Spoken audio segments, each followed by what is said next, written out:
কি ব্যাপার, সকলে এত চিন্তিত কেন? প্রতিদিনেরই নিয়ম, গোপাল আজও এলো না। গোপাল তো বিজ্ঞানীর সেবায় ব্যস্ত, অসুস্থ বিজ্ঞানীর দেখভাল করছে।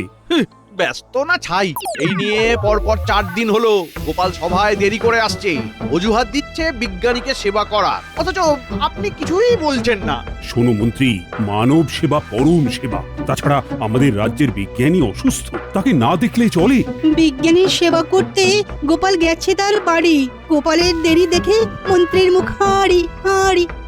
এই সভাকবি, তোমার ওই সস্তার কবিতা বলো না তো। বলা নেই, কওয়া নেই, দিন নেই, রাত নেই, শুধু কবিতা আর কবিতা। মহারাজ মহারাজ, আমি ভালো কথা বলছি। সভাকবি, গোপাল, বিজ্ঞানী এরা কেউ কাজের নয়, এদেরকে বার করে দিন। মন্ত্রী, তুমি এবারে থামো। কাকে কি করব তা আমি বুঝবো, তুমি একদম চুপ থাকো। মহারাজের ধমক খেয়ে মন্ত্রী হলেন জব্দ। এখন শুধু মাথা চুলকান, হারিয়েছে তার শব্দ। কি ব্যাপার, সভার পরিবেশ গরম মনে হচ্ছে?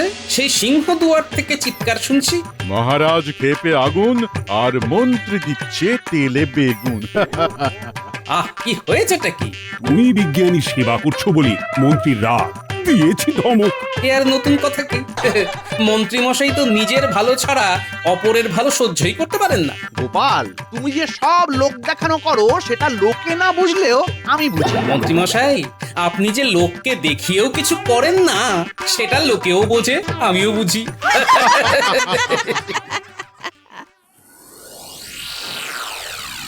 এখন তাহলে বলো উজির, কোথায় যাওয়া যায়? সমুদ্র নাকি পাহাড়? আগে নবাব বাহাদুর, এমন একটা জায়গায় যেতে হবে যেখানে দুটোই আছে।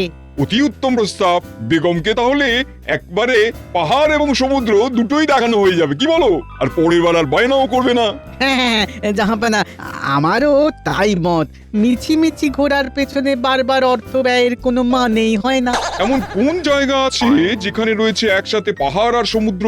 সেই জায়গা বড়ই বিচিত্র। বলো বলো, আরে কোন দিকে শুনি? নবাব, আপনাকে বলছি এখুনি। কৃষ্ণনগর ছাড়িয়ে আরো বেশ খানিকটা দূরে দুর্গনগরে একসাথে পাহাড় আর সমুদ্র দুটোই রয়েছে। বেশ বেশ বেশ হয়েছে, বেশ হয়েছে। বাবা, আচ্ছা উজির, ঘোড়া গাড়ি ছাড়া সঙ্গে তো অনেক লোক লস্করও নিতে হবে, তার মানে সেখানেও তো অনেক খরচ হবে। জাহাপানা, আমি আছি তো, চিন্তা করবেন না। কোনো মতলব এসেছে বুঝি? মতলবই আমি সব সময় খুঁজি। শুনুন শুনুন, কৃষ্ণচন্দ্রকেও সাথে নিয়ে নিন। আর সভাসদেরও কি নেবো? জাহাপানা, একটা চিঠি আপনার নাম করে আমি লিখে পাঠাচ্ছি যে আপনি চান মহারাজ কৃষ্ণচন্দ্র সহ তার বাকি সভাসদদের নিয়ে দুর্গনগরে ঘুরে আসতে। আচ্ছা, তাহলে তুমি বলতে চাইছো যে ওদেরকে সাথে নিলে আমার এখান থেকে লোক লস্কর নিতে হচ্ছে না, তাই তো? আর মোহরও বেঁচে যাচ্ছে। বাবা। আগে একদম তাই। শুনুন, আমি চিঠিটা এইভাবে লিখব যে, প্রিয় কৃষ্ণচন্দ্র, যদি আমাদের ভালো করে ঘোরাতে পারো তাহলে 2 মাসের খাজনা মুকুব। সেই ভালো। 2 মাসের যা খাজনা তার তুলনায় এখান থেকে লোক লস্কর নিয়ে যেতে গেলে খরচ অনেক বেশি হবে। হ্যাঁ জাহাপানা, আর যদি কৃষ্ণচন্দ্র ঘোরায় তাহলে ঘোড়ার খরচও লাগবে না। তার থেকে এই টোপটা দিই, ওরাও রাজি হয়ে যাবে। সমস্ত লোটা কম্বল আর বহর ব্যবস্থার ঝামেলা ওরাই পোয়াবে। আমরা তাহলে নিশ্চিন্তে ঘুরতে পারবো। তুমি না থাকলে কি যে হতো উজির। আমি না থাকলে আপনার সব মুশকিল আসানো হতো না। আমি না থাকলে এত সহজে একদম নিখুঁত পরিকল্পনা আপনি করতেও পারতেন না। আমাকে বোকা ভেবো না।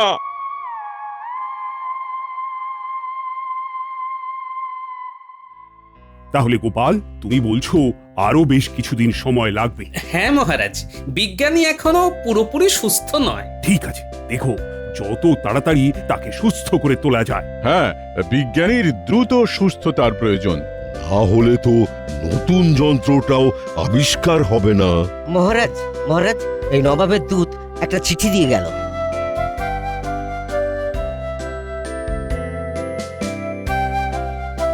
এখন আবার নবাবের চিঠি? খাজনা তো দেওয়াই আছে। তাই তো। নবাবের চিঠি যখন এসেছে, দিন আমি পড়ি। হ্যাঁ, উনি তো আবার আপনার গুরুদেব। আর ওই উজির প্রাণের দোষর। মহারাজ এই চিঠিতে লেখা আছে যে নবাব বাহাদুর বেগম আর উজিরকে নিয়ে কৃষ্ণনগর আসবেন। তারপর এখান থেকে আপনার আতিথেয়তায় উনি দুর্গনগরে বেড়াতে যেতে চান। যদি আপনার আতিথেয়তায় ঘুরে উনি সন্তুষ্ট হন তাহলে 2 মাসের খাজনা মুকুব করে দেবেন। এ কেমন কূটনীতি? ঘাড়ে বন্দুকও রাখছেন, আবার পালাতে দেওয়ার সুযোগও দিচ্ছেন। নিশ্চয়ই ওই উজিরের বুদ্ধি। প্রতিটা রাজ্যে এমন একজন করে আছে মহারাজ। গোপাল গোপাল, আমি তোমায় দেখে নেব। মাথা ঘুরে যাচ্ছে। আমাকে উদ্দেশ্য করে কথা। ঢিলটা তাহলে ঠিক জায়গায় লেগেছে। আর যাই হোক, আপনি আমাকে যতই দেখুন, যতই অভিশাপ দেন না কেন, আমিই থাকবো। কথায় আছে শকুনের অভিশাপে গরু যায় না মরে। গোপালের কথা শুনে মন্ত্রীর মাথা ঘোরে। গোপাল, চিঠির জবাবে ওনাদের আসতে বলো। হ্যাঁ মহারাজ।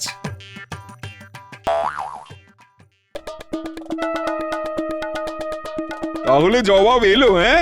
বলো উজির। জবাব না এসে কোথায় যাবে জাহাপানা? তা ঠিক, তুমি যা চাল দিয়েছো। জাহাপানা, তাহলে আজ বাদে আর 3 দিন পরেই রওনা দিই। দাও দাও দাও দাও, কৃষ্ণচন্দ্রকে লিখে দাও, আমরা যাচ্ছি।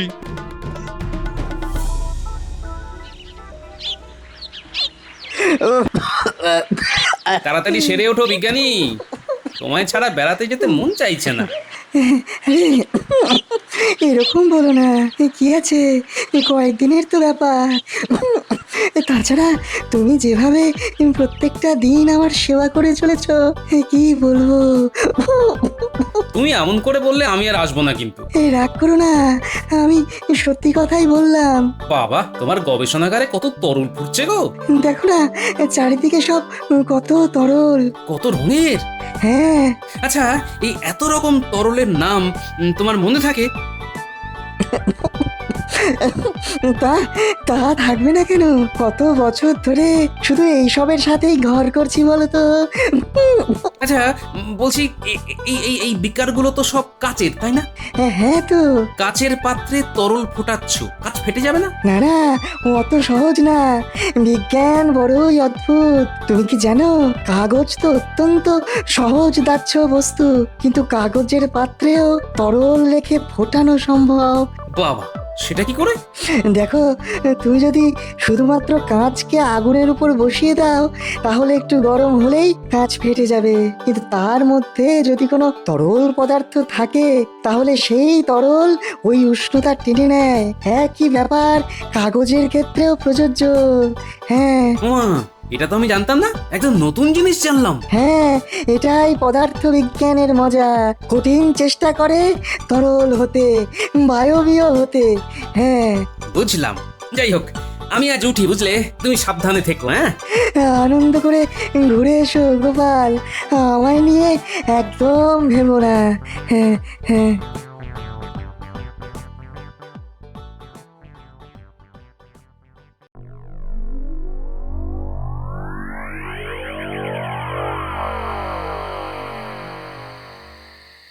তাও ভালো, নবাবের দৌলতে কালকে একটু ঘুরতে যেতে পারবো।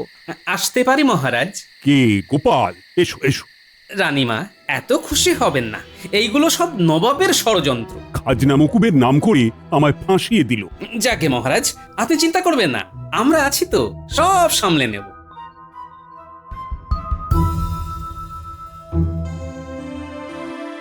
কি জাহাপানা, আপনি খুশি হয়েছেন তো? খুশি মানে আমি হাওয়ায় উঠছি। আরে আরে বাবা, পরের ঘাড় ভেঙে নিজের স্বাদ পেটাতে কি যে আনন্দ হয়, তা কি বলবো রে। আমাদের শুধু কৃষ্ণনগর পর্যন্ত যেতে হবে, তারপরে তো আমরা ঝাড়া হাত পা। এখন তোমাদের বেগম সাহেবা খুশি হলেই হলো। উনি খুব খুশি হবেন। হ্যাঁ, এই কথাটা আপনি মিলিয়ে নেবেন। আহা আহা, কি আনন্দ, কি আনন্দ। বিনা খরচে ঘোরা। ও ইস, গিন্নি, তোমায় নিয়ে যেতে পারলাম না গো। সে ঠিক আছে, তোমার ঘোড়া মানে তো আমার ঘোড়া। তুমি না হয় আমাকে অন্য সময় ঘোরাবে।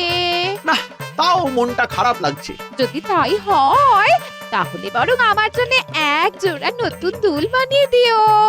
তোমারও দেখবে তাহলে মনটা ঠিক হয়ে যাবে। এই রে, এই অভিনয়ের ভুলটা না করলে দুলের বায়না আসতো না। এখন কি করি কি করি কি করি? কি গো চুপ করে গেলে যে? ঘুম পাচ্ছে। দুলের কথা শুনে ঘুম পেয়ে গেল? এই যে একটু আগে আমার জন্য দুঃখ পাচ্ছিলে। হ্যাঁ, দুল দুল তুমি পেয়ে যাবে গিন্নি। সে আমি জানি। শ্যাকরার সদ্য বানানো দুল না পেলেও তুমি কায়দা করে নিশ্চয়ই কারো দুল নিয়ে আসবে। গিন্নি তুমি না, তোমার গুণের প্রশংসাই তো করলাম মশাই। তুমি এত ভেবো না তো, আমি সব করে নেব। এই শুয়ে পড়ো এখন। হ্যাঁ, ঘুম আসছে না কিছুতেই গো। আমি জানি কেন আসছে না। হ্যাঁ, তুমি আসলে চিন্তা করছো কালকের ব্যাপারটা নিয়ে। আর হবে নাই বা কেন? হ্যাঁ, একে মন্ত্রী নিয়ে পারো না, তার উপরে উজির দোষর। হ্যাঁ না গো, শুধু চিন্তা নয়, মনটাও খারাপ। ওমা কেন? এই বেড়াতে যাচ্ছ, কেউ মন খারাপ করে নাকি? কত বছর বাদে তোমাকে একা রেখে কাল আমি যাচ্ছি বলো। ওমা আমি একা কই? হ্যাঁ, আহা তুমি কি ভুলে গেলে নাকি তোমার নাতি নাতনি গুলো আছে? ওরাই তো আমার ভরসা গো। ওদিকে বিজ্ঞানীও যেতে পারছে না। বলি হ্যাঁ গো, এত মন খারাপ করো না। এ কি করবে, সময় তো সব সময় সাথ দেবে না গো। বলি যেমন পরিস্থিতি হবে তেমন ভাবে মানিয়ে নিতে হবে। হ্যাঁ, সে আমার 7 জন্মের তপস্যার ফল। না হলে তোমার মতো এমন সমজদার বউ পাওয়া ভাগ্যের ব্যাপার গো। তোমার বউ তোমার সাথে পায়ে পা লাগিয়ে যেমন ঝগড়া করে তেমন সব পরিস্থিতি বুঝতেও পারে। হ্যাঁ, সবই ভালোবাসা গিন্নি।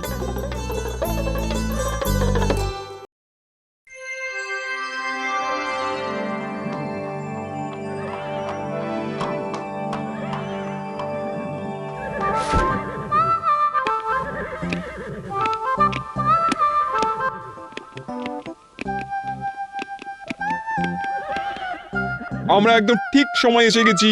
আমরা ঠিক সময়েই ঠিক কাজ করি হুজুর। নবাব বাহাদুর, আর তোর সইছে না নবাব বাহাদুর। কেন কেন, খিদে পেয়েছে নাকি? না, কখন রওনা দেব? ঠিকই তো, বেগম সাহেবা সেই কখন বেরিয়েছেন। মন্ত্রীমশাই, আপনারও যদি খুব তাড়া থাকে তাহলে আপনি বরং কোচোয়ান হয়ে যান। হ্যাঁ, এতটা পথ যাওয়ার বন্দোবস্ত করা তো চারটিখানি কথা নয়। নবাব, এখানে সবই দেরিতে, আমার ভালো লাগছে না।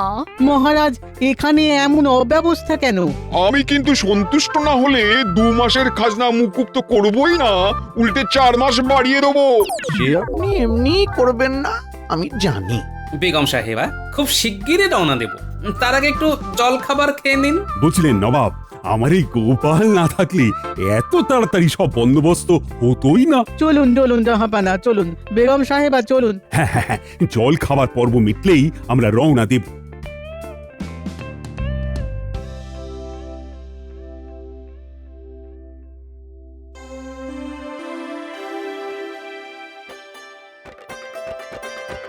সকলের খাওয়া শেষ, তাহলে চলুন রওনা দিই। গোপাল, সব নিয়েছো তো? হ্যাঁ মহারাজ। জল নিয়ে এসেছেন তো? আমার আবার একটু বাদে বাদেই জল পিপাসা পায়। চিন্তা নেই, এক বড় মাটির জ্বালায় জল আছে। আপনি চাইলে সারাদিন জল খেয়েই কাটাতে পারেন। তাহলে চলুন রওনা দিই। হ্যাঁ হ্যাঁ হ্যাঁ, চলুন চলুন জাহাপানা, চলুন।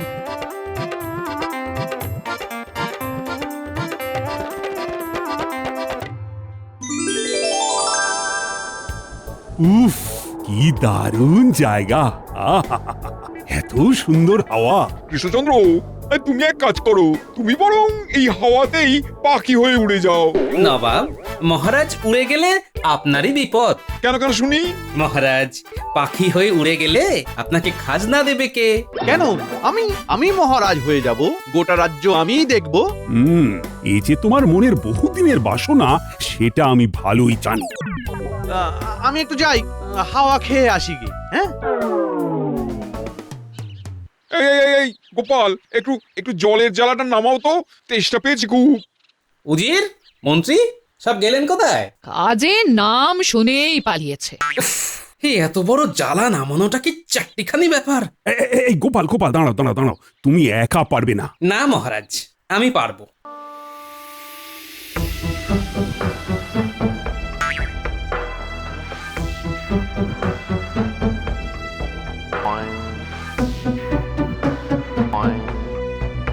ইয়া!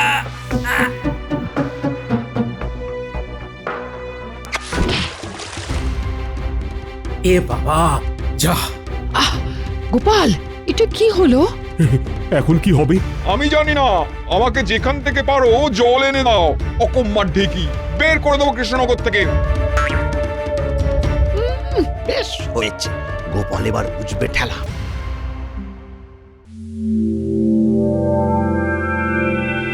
নবাব বাহাদুর, বলছি আমি একটু ওই দিকের গোলাপ বাগানের দিকে যেতে চাই।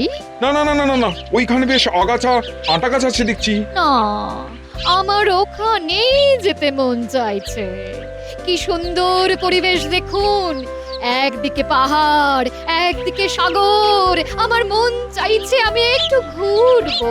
বেগম সাহেবা, নিচে নামাটা ঠিক নয়। তুমি চুপ করো, যাও গিয়ে জলের ব্যবস্থা করো।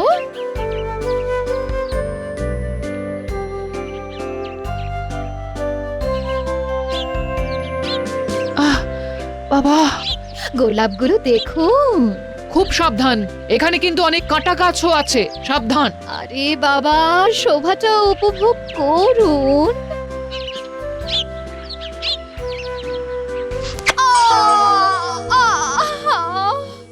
গেলাম গেলাম, কাঁটা ফুটে গেল। হলো তো, বলেছিলাম। কে কোথায় আছেন? আসুন, বেগম সাহেবা পড়ে গেছেন। আসুন আসুন। কি, আমার বেগম পড়ে গেছে? আমার বেগম কিনা? কথা না শুনলে যা হয়।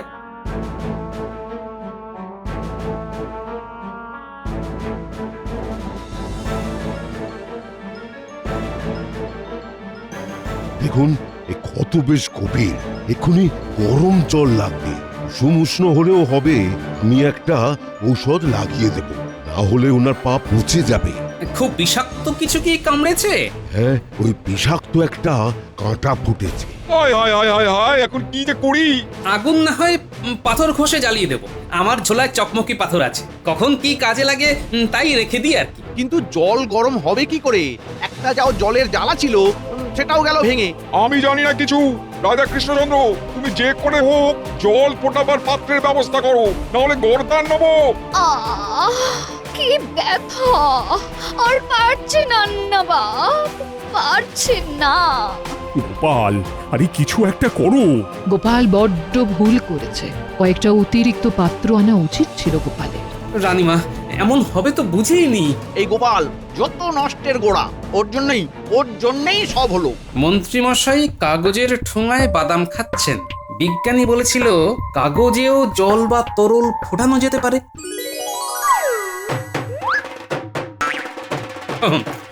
ঠোঙাটা বেশ শক্তপোক্তই আছে, কাজ হয়ে যাবে। এই দাও দাও, আমার বাদামের ঠোঙা দাও দাও।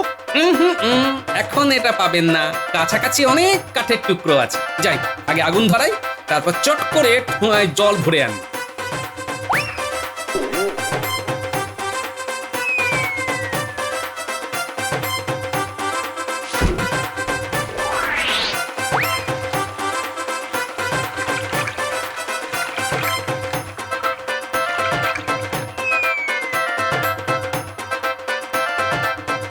এই নাও বৈদ্য, গরম জল, শিগগিরই ঔষধ লাগাও।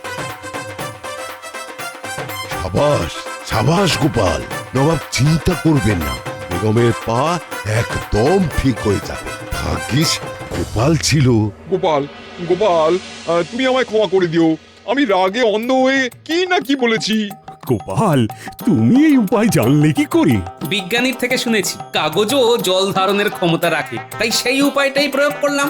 আর জল ঢাললে কাগজ ভিজে যায়। যতক্ষণ না আগুন পুরো কাগজের জল শুকিয়ে কাগজকে শুকোতে পারছে, ততক্ষণ কাগজও পুড়বে না। গোপাল আমাদের সেরা আর সেরা। গোপাল, তোমায় আমি আমার মুর্শিদাবাদে 2 বিঘা জমি পুরস্কার হিসেবে দেবো। না নবাব বাহাদুর, আমার পুরস্কারের দরকার নেই। আমি যে ঠিক সময়ে বেগম সাহেবার উপকারে এসেছি, এই অনেক। কিন্তু গোপাল, পুরস্কার? নবাব বাহাদুর, আমরা মানুষেরা প্রত্যেকে প্রত্যেকের জন্য আপদে বিপদে যদি পাশে দাঁড়াতে পারি তাহলে হব খুবই ধন্য। কিন্তু কিন্তু আমার বাদাম খাওয়া হলো না, জমিও পাওয়া হলো না। ইস, বাড়ি ফিরে গিন্নিকে আবার দুল বানিয়ে দিতে হবে। ভালো লাগে না আমার কষ্টের জীবন। দূর দূর দূর দূর, অসহ্য।